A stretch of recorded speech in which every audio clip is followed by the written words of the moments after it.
Colombia thực sự là một quốc gia như thế nào? Colombia chính là đế chế nhan sắc nằm trong top 5 toàn cầu, nơi mà ngay cả nhà tù và trường học cũng cuồng tổ chức hoa hậu. Qua trưởng thành của các cô gái là một ca phẫu thuật nâng ngực. Trung bình cứ 3 ngày, cả nước lại mở tiệc ăn mừng một lễ hội. Khi các quốc gia khác đã bước sang 12 giờ đêm và đường phố bắt đầu vắng bóng người qua lại, thì tại đây, cuộc sống về đêm mới thực sự lên nhạc. Thành phố lớn thứ 3, Cali, còn được mệnh danh là kinh đô salsa của thế giới. Colombia chính là đất nước cuồng hoa hậu nhất hành tinh. Tại Colombia, thi hoa hậu không phải là một chương trình giải trí đơn lẻ, nó là một sự kiện quốc dân có sức hút toàn dân mãnh liệt. Từ quy mô quốc gia như Hoa hậu Colombia đến những danh hiệu nữ hoàng cấp tỉnh và thành phố, dù là những thị trấn hay bản làng nhỏ bé nhất, cho đến cả trường học, đại học, công xưởng và thậm chí là nhà tù đều tự tổ chức những cuộc thi nhan sắc cho riêng mình. Gần như mọi phụ nữ Colombia đều được khuyến khích đứng trên sân khấu ít nhất một lần. Nhưng để chạm tới vương miện, họ phải đạt chuẩn tỷ lệ vàng.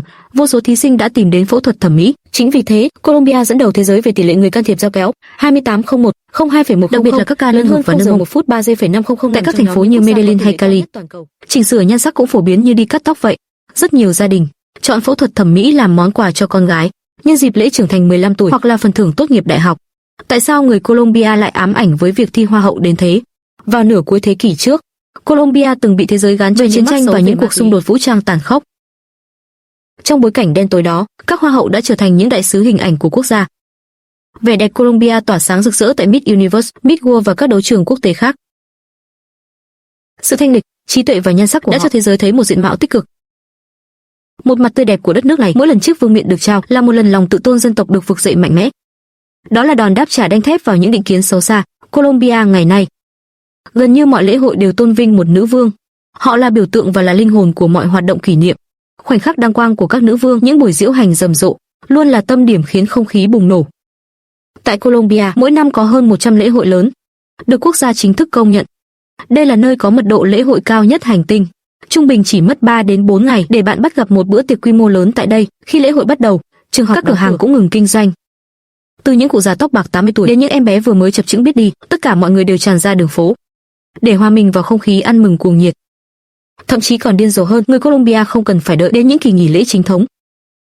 Họ có thể mở tiệc vì bất kỳ lý do gì, chẳng hạn như ăn mừng một vụ mùa tốt, một con đường mới vừa thông xe, hay đôi khi chỉ là vì thời tiết. Ngoài danh sách lễ hội dài dằng dặc, thì cuộc sống về đêm của Colombia cũng nổi danh toàn cầu nhờ sự đa dạng. 7802, 42,533, lớn hơn 0 giờ 2 phút 45 giây 900 đầy dẫy sự phấn khích tại nhiều nước Âu Mỹ. Sau 11 giờ đêm, ngoài đường gần như đã không còn bóng người. Nhưng tại đây, khi kim đồng hồ chạm mốc 12 mới là thời điểm cuộc vui thực sự bắt đầu. Ở Colombia, khiêu vũ không phải là hầu như ai cũng biết nhảy từ khi còn chập chững. Họ đến các hộp đêm hay vũ trường không chỉ để tìm một ly rượu giải sầu, mà là để phô diễn kỹ năng và tan chảy trong nhịp điệu. Cali, thành phố lớn thứ 3, kiêu hãnh với danh hiệu thủ đô salsa của thế giới. Vũ điệu này, với những bước chân nhanh như chớp và phong cách rực lửa, đã khiến cả hành tinh phải kinh ngạc.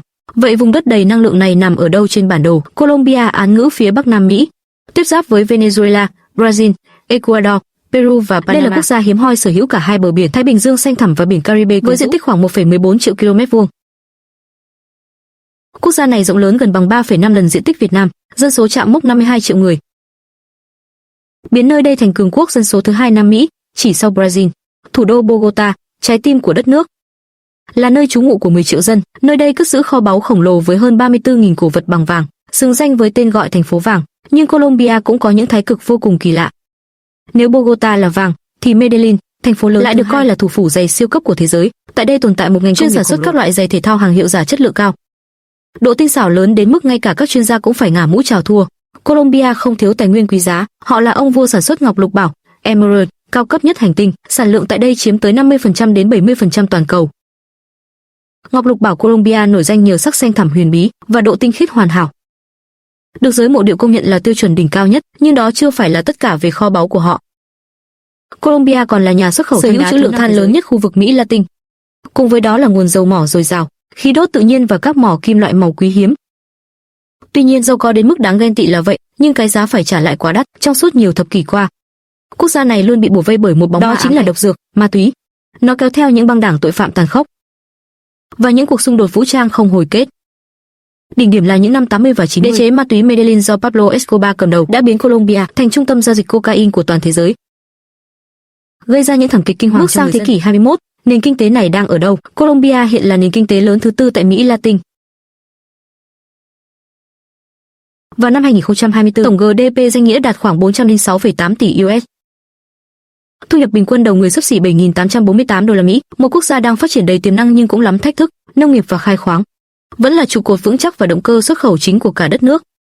Đứng đầu là dầu mỏ và khí đốt, dầu khí chính là nguồn thu xuất khẩu khổng lồ nhất, đóng vai trò xương sống cho ngân sách quốc gia. Mặc dù tỷ trọng của cà phê trong GDP không còn thống trị như xưa, nhưng cái tên cà phê Colombia vẫn là một thương hiệu vang danh khắp địa cầu.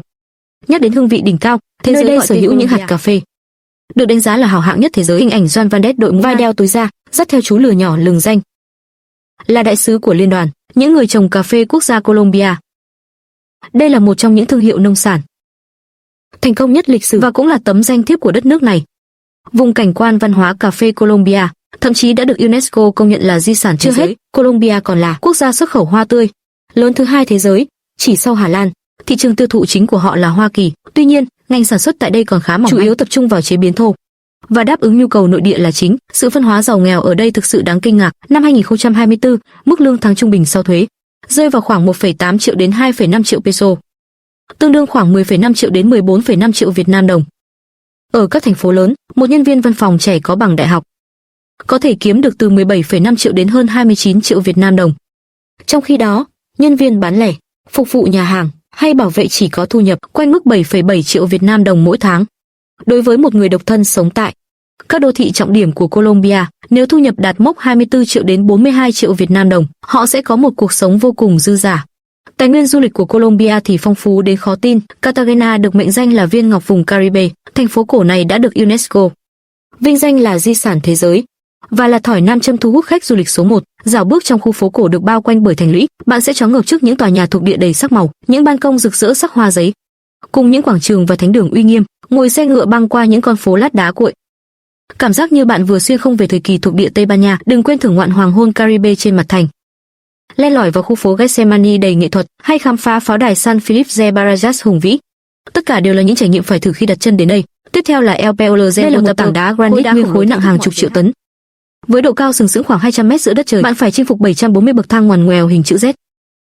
Nhưng khi đã chạm đến đỉnh cao, toàn cảnh hồ nước xanh ngắt đẹp đến nghẹt thở hiện ra, khiến bạn thấy mọi nỗ lực bỏ ra đều hoàn toàn xứng đáng. Nằm ngay bên bờ đập thủy điện Guatapé hùng vĩ, thị trấn Guatapé hiện lên như một bảng pha màu rực rỡ. Những ngôi nhà được trang trí tinh xảo, biến nơi đây thành địa điểm sống ảo hot nhất Colombia. Bạn muốn thiên đường biển đảo, hãy đến San Andres và Providencia. Những hòn đảo này được ví như những viên minh châu trên biển Caribe, nơi nổi tiếng với biển bảy màu, bãi cát trắng mịn và nền văn hóa reggae đậm chất tự do.